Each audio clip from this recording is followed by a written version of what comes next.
Hello, everyone. Welcome back to She Blurbs podcast. Today's guest is Payton Lynch, and welcome, Payton. Thank you so much. I'm so excited to be here. And she's a product manager at the Walt Disney Company, and she's an author. So, can you tell our listeners a little bit about yourself? Absolutely. So again, my name is Peyton. Nice to virtually meet you all. Um, I I always start off with that I'm the oldest of five children because I think that just says a lot about who I am. That I'm that type A, first child, birth order. I think it really makes a difference. So that's a good insight into who I am. I'm originally from Allentown, Pennsylvania. But it was always my dream since I was a kid to work for the Walt Disney Company. I had been visiting Walt Disney World since I was a child. And, with five kids, it was really the only time we were all together and sort of all happy at the same time. So I wanted to be on the other side of the magic that so many cast members created for me. So I ended up leaving a full-time salaried job in Allentown, Pennsylvania. Loved what I was doing there, but I took a 6-month internship. And at the time, I was newly married to my husband. Luckily, he decided to come with me. And we both have made incredible careers at the Walt Disney Company.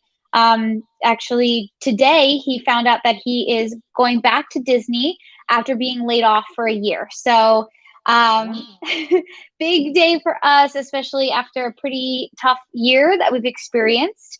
And that's what really brings me to, chatting with you today as well. I think 2020 has been hard on everybody, right? This is the year that kept on giving.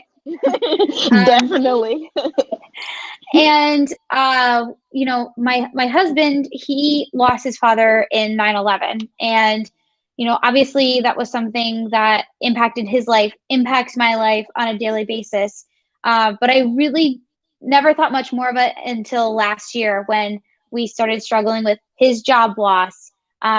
We lost two grandparents, and we were in the midst of infertility, which was it's been crushing my spirit. I mean, to be frank with you all. And I kept looking at my husband. I'm like, there's something different about him.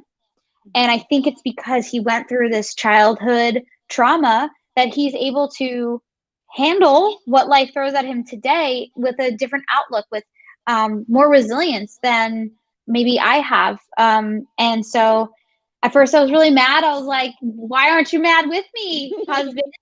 But I realized there's probably something I could learn from that resiliency. So I started interviewing him and other 9/11 surviving children, learning about their stories, what they've been through in the past 20 years. Because as you can imagine, 20 years of time dealing with this, there's been a lot of insights.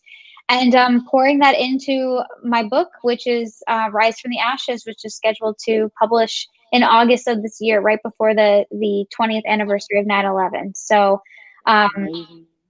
it started as something I needed, right? And I realized, hey, there might be someone else who needs this too. And working for Disney, storytelling is in my blood. It's what we do at Disney. So it translated really well into this writing journey. And I'm just excited for other people to get to learn about what I've been learning about. That's amazing. At the age of 33, I can say I have never, ever, ever been to Walt Disney. Oh my goodness, we need to get you here. I've never been. The only place I've been was Vegas in California. That's it. Like Inglewood, because family. But I've never been anywhere else. And I'm like, I need to get out. Hey, I think the travel boom is coming, right? People are pent up and tired of being at home. So maybe this is your chance to get here. So, can you give our listeners like a brief summary of your book that's coming out? Like a little bit, but not all. Yeah, absolutely. I think the best way to sum it up is that we take the reader through the journey for the 9/11 surviving children from the day 9/11 happened up until now. And I start from that point because it's important to understand the perspectives from many of the 9/11 surviving children. Are very different. Even in my own family, my husband was 13 at the time of 9/11. So obviously remembers it very well, has very vivid memories with his dad and of that whole time frame. But he has many siblings, and his youngest sibling was only a year old at the time. So, very different perspective from people who are just now turning 20 and really grew up in the world of 9/11, but really don't remember the event itself. And so I start there to say, like, okay, here's where we were. I take you through what the next 5 to 10 years looks like for them. What are those traumatic experiences that they went through? Frankly, some of the toughest parts of the book are in this section. Um, and then we get to the point of, okay, yeah, they had that tough time, but what is the triumph that came out of it? What are the skills, the tools, the resources that they learned about in the past 20 years that have helped them to become more resilient? And how can we all apply them to our own lives? So I do share some insights of some of the practices that I've taken into my own life, how some of them have worked, maybe haven't worked as well. Maybe I wasn't a good listener to my own advice in some ways. Um, and then, giving also that opportunity to see where the children of 9/11 are today in their careers, in their lives, because as I mentioned, the youngest of them are 20 years old. So they're all adults, making a huge impact on the world today. Amazing. Like, what emotions was going through your mind whenever you were writing, like whenever you was writing this book? Like, I would be crying. I I will tell know. you, yeah, there were some painful moments. And I think the most challenging and most rewarding part of the project was the interview process, because I spent about an hour with each person that I've interviewed, asking them questions about the very personal and private emotions and feelings that they've been through the past 20 years. Um, and I know that it could be painful for them to resurface that, but also for me, I'm very relational. Like, even if someone says, I have to be careful sometimes, right? Someone's like, oh, I'm going through this thing. I'm like, oh my gosh, I know I went through this similar thing, right? I think as humans, sometimes we do that. Um, and so often when I was interviewing someone, I would hear them say something and go, oh my gosh, my husband, in my head, I'm thinking my husband had a similar experience. And so that weighed on me a lot, narrowing it down to this one person, this one life, my husband, who I love so much, who was in pain because of these experiences. So to step away, I mean, I would have to take a good 30 minutes, sometimes longer, after an interview to just sit by myself and be in that space, because it it was painful to hear, and oftentimes we don't even realize what post-traumatic stress disorder we could be opening ourselves up to by hearing some of these stories. I used to think, because, well, it wasn't my parent, so it doesn't really matter how I feel about it. I can't possibly have impacts due to this. But what I learned from some licensed health counselors is that you can get secondhand post-traumatic stress disorder from hearing someone else's story. And so I had to be very mindful of how this was impacting my life, and thoughtful about, how much I shared with my husband too, not that I would impact him any further. Yes. So, does he ever come to you and want to speak about it? Like he does? He Wow. is very open, and I've always been grateful for that. And I never want to say being open is a sign of, if you're not open, that means you're weak, because it's not that at all, right? We all have different tolerance levels of sharing and what feels appropriate. But his vulnerability with me since day one, even when we were dating, I think is so admirable. And but there are limits to that, right? I mean, I know there are some things that are too painful to uncover. But when he does come to me, you bet I am all ears, because I'm just like, he is like a living time capsule of information that is so important in our history as a country, and as well as my personal history and what I hope to pass on to my children someday. That's amazing. So, how did your husband feel about you writing a book that was inspired by his story? Yeah. So it was one of these things where we were in the midst of 2020. It was like 3 in the morning, and we were coming up on the 19th anniversary of 9/11. I woke him up. I'm like, honey, I think I need to write a book about 9/11, but I need your blessing. And he's like, yeah. Like, 3 a.m. You're like in a daze. And the next day I was like, no, I think I need to write this book about 9/11. But again, like I can't do it without your support, because it's your story and it's a very personal one. And he was like, yes, frankly, he's like, I'm not going to write it. But I want it captured. So, you're the right person. And I think what's been interesting is I sort of walk on a tightrope with this story, right? It's a part of my personal legacy, but I'm not super directly connected.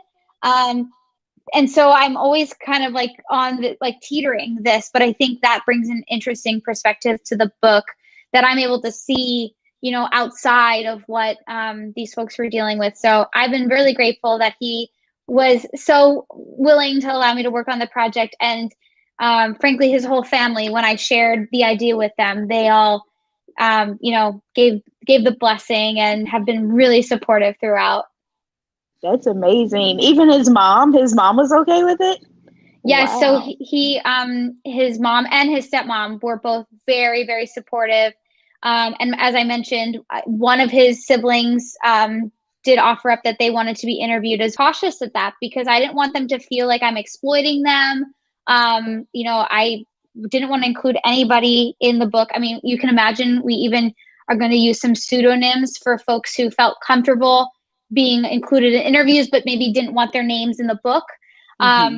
So there was a lot of sensitivity around that. But I like to think that people saw my heart for this, right? I'm not just another news reporter looking to get a good story out of this. I'm someone who's impacted by this too, even if just in a different way. So I think that has spoken volumes with the folks I've been able to talk to.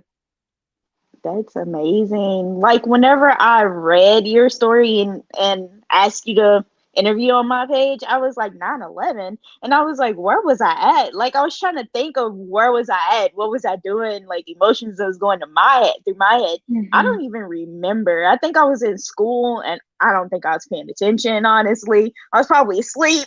Like I don't even remember what was going on that day. I just remember they turned on all the TVs and everybody else was watching. I don't even remember. I don't even remember how old I was. Like that's how long ago it was, and I just don't remember anything about it. Yeah, it was. I mean, truly, it feels like a lifetime ago. And my husband was in school watching the TV too, and that to me is just so crazy. And to think of how much has changed between then and now, it just technology. I think of, oh my goodness, my husband will say, oh, my dad had a beeper.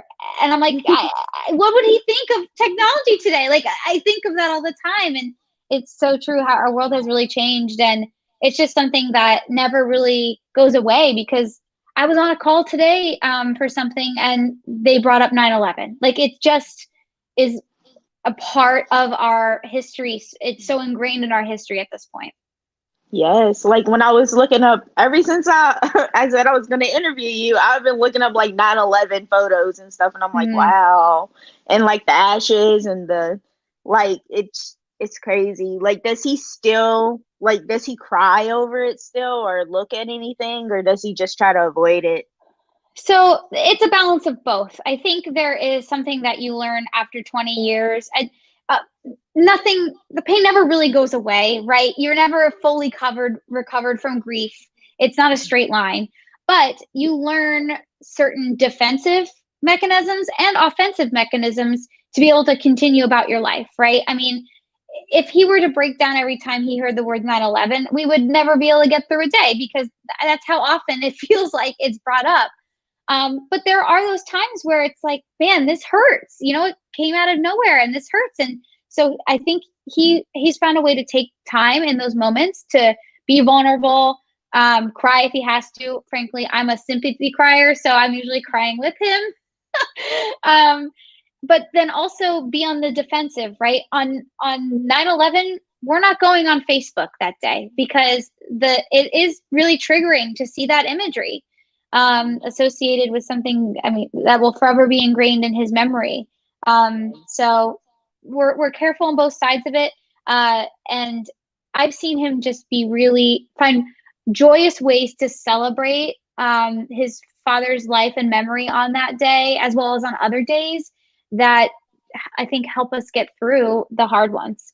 Yes. So at Walt Disney, what inspired you to work for Walt Disney Company? I think it's exactly what I said earlier, right? I had been coming here. I was very fortunate that my family could come here. I know that is not a reality for many families. Um, but as I said, it was a happy place and we were all together. And like I said, that doesn't happen often with 5 kids. So to have those memories and to see those cast members that worked in the park, the way they made my family feel, that extra magic that they would pour on us. I knew I'm like, I want to be on the other side of this. I can't imagine what it feels like to give back. And I think there's something about cast members that gravitates them to that type of job, right? You must have a servant's heart to do that job. Um, and like I said, it was just like this is my dream. And funny enough, before I got into product management, marketing, things of that nature, I was a musical theater major.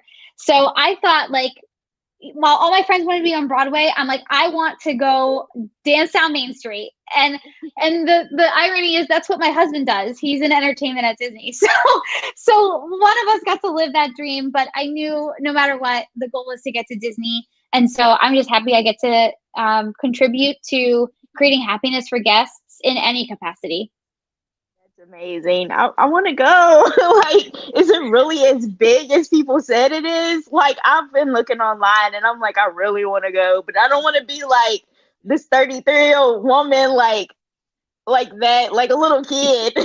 You know what? That's exactly what we love to see. I mean, I will tell you, I've taken friends to Disney, and their first time was in their adulthood.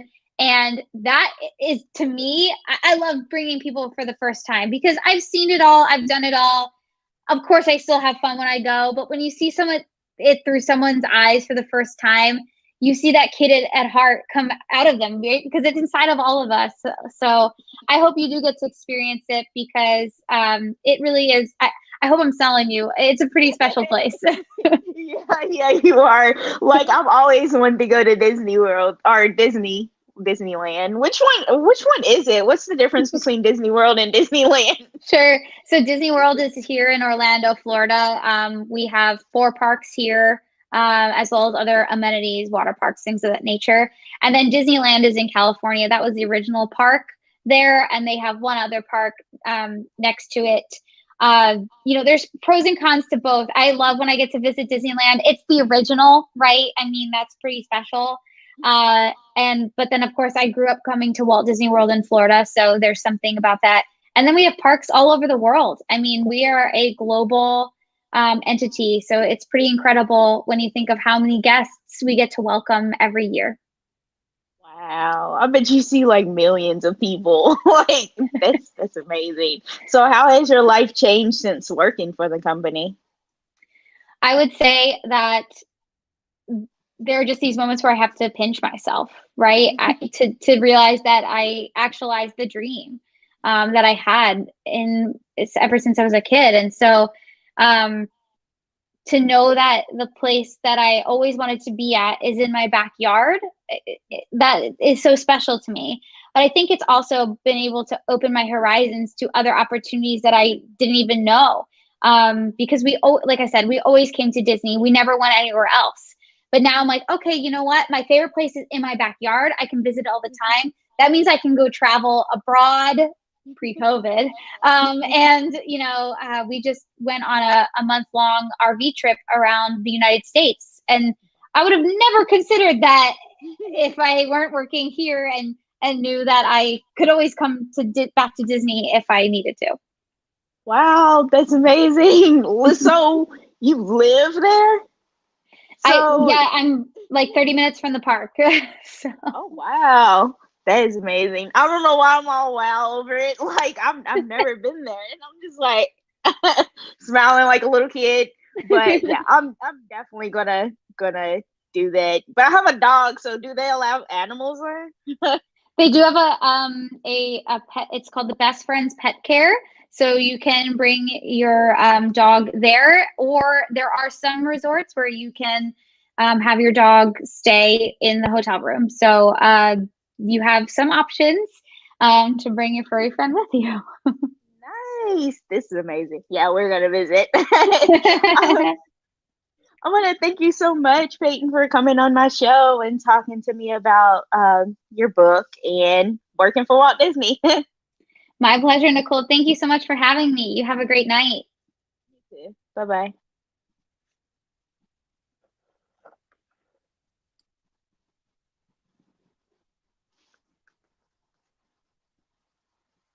Is it one?